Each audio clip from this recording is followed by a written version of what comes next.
What's going on, everybody? So we're gonna do a video today. I woke up this morning and I had two options. I was either gonna try to clean up a little bit, or I was gonna make another video. And I figure the car's down for a couple more days. Why not make a video? Why not get something out of the way that's been bugging me for a few weeks now? And I just never had the time to do it. Today we have the time to do it. Or at least part of it today, finish the rest of it tomorrow. But we're getting something started here. We're gonna start rolling here. So as you can see, there's a jack, there's an impact, there's some paint. What are we doing? We're going right to the freaking rear of the car, baby. As you can see, that looks like total dog shit. And I'm gonna jack this car up, put the rear on jack stands, and give you a closer look as to how much of dog shit that really looks like. Okay, so we've got the wheels off now. Car's on jack stands. So now we can get a better look at what the hell is happening in here. As you can see, this is bullshit. This is very rust filled. This little spot here is likely where I was rubbing just to see what was gonna happen. So there's that, but hey, this is a 15-inch brake conversion. I guess while we're doing this, I'll talk about it. This is a Wilwood kit. It's still 4-piston, so there's that. That's pretty awesome. And yeah, not much else changed. We do have a BMR suspension back here. You can see, you know, our little pieces. So there's that. That works out nice. This side is actually much worse, which is kind of ridiculous. So what we're basically gonna do here, nothing crazy, pretty simple actually.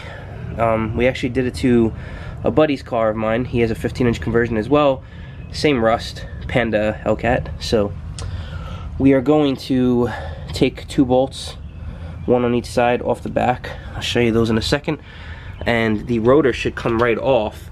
Okay guys, so we're gonna try to get you some kind of shot here. So as hopefully you could see, this is the back of the caliper. Okay, there's gonna be 2 bolts. There's one here, right? And this bolt is gonna be a 16. We're gonna start with the bottom brake bolt. It is an 18, just like the top. So we're gonna hook that up. I prefer this tool to say a socket, not just because obviously the socket wouldn't work on the bottom, but because, well, it's just a preference.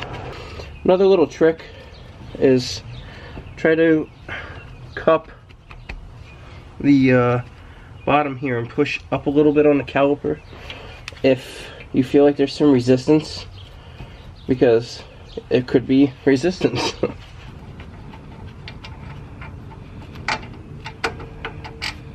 This is the bolt. As you can see, it's pretty long. We're gonna put that down for a second, and then make sure you're supporting this, by the way.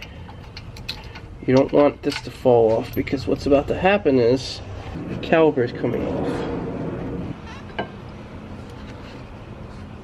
Alright guys, so once you have the caliper off, what I like to do is just tie it off a little bit so that there's no tension on the actual brake line.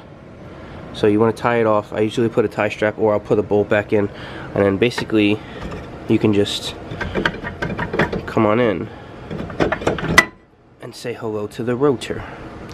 Now what you're going to want to make sure you do with this is make sure the emergency brake is off. I made a stupid move and I didn't have the emergency brake off, so just make sure you're aware of that, and it'll come off real easy for you. And then now we just move on to the other side. So we're on the passenger side now. As you can tell, this was the side that was extra rust. So just like the other side, we're gonna try to attack this. There's gonna be a bolt here and well here.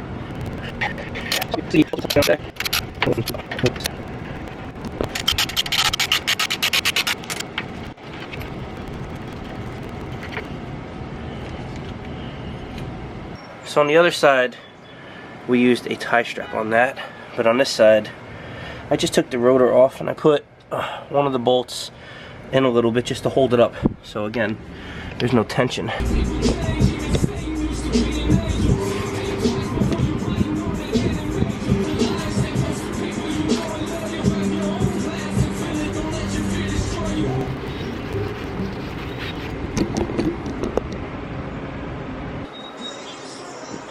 Look at this shit.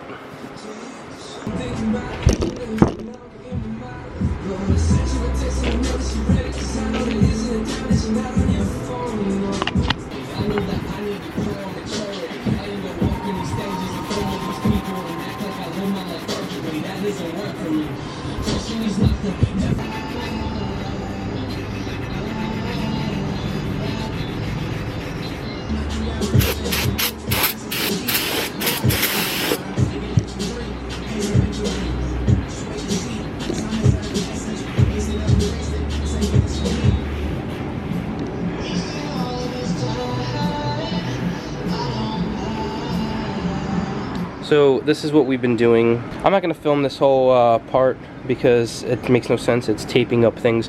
You just want to leave this exposed. Now if you have little tiny gaps, like right there, it's okay. It's better to go into the face of it a tiny bit than it is to miss a part, because when the brakes are activated after it's on and everything's dry, the brake pad is just going to rub off whatever tiny amount of paint you have left. So just think about that. We're gonna just paint this whole thing. I know you're not gonna see this part, but you'll see here and here, and I'm not gonna try to be Picasso here with all these lines. It's never gonna work.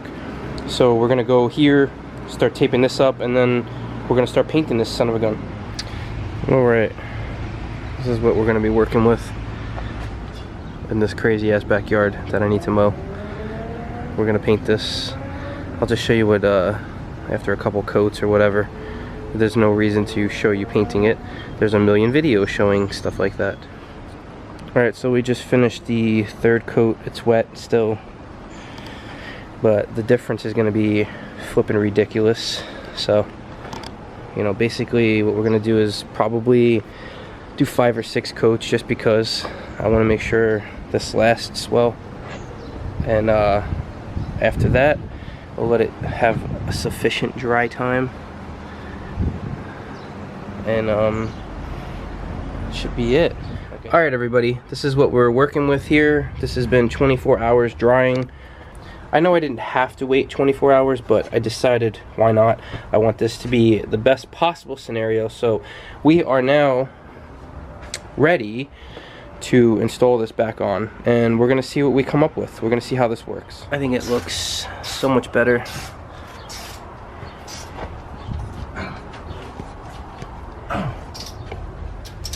Are you banking it? Did you bank it? Oh look, Dan did a good thing. Alright, multi-day cold start, go ahead. Fuck.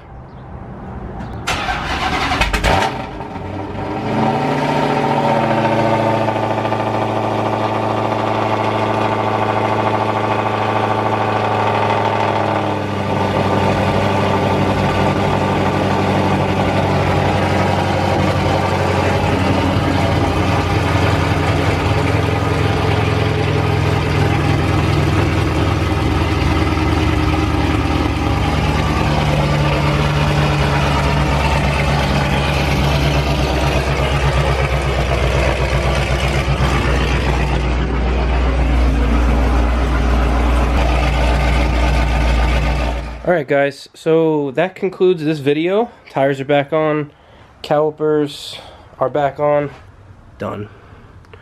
I think it looks way cleaner. We don't have to worry about that rust. We don't have to worry about all that crap.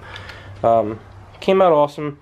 Again, I didn't show too much, or really any, about the reinstallation process, because it's pretty straightforward. You took bolts off, you put bolts back on, and you know, you just make sure you tighten your lug nuts to manufacturer spec. This could pretty much apply to any car as long as it's got this type of brake. It's mostly the rear that does this shenanigans.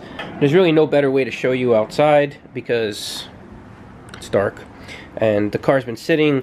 This week she's going to be going back to the shop real quick. There is an oil pump issue, but you know, we're trying to get that addressed, and I'll give updates as everything progresses.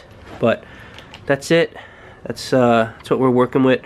So just want to say thank you so much for watching. If you're new to the channel, please subscribe, give this video a thumbs up, leave a comment, let me know what you thought, and hopefully these hold up. I will give some periodic updates about how this is holding up, but again, this is definitely rated for the right part. This is high temp paint. This is good for a drivetrain, up to 550 degrees Fahrenheit. So I honestly don't think that we're gonna have any issues, but you know, if we do, I will report on it, and if not, I will report on it. Either way, I'll let you know what's going on. But the paint went on well, everything looks good, I'm happy, and I'm signing out.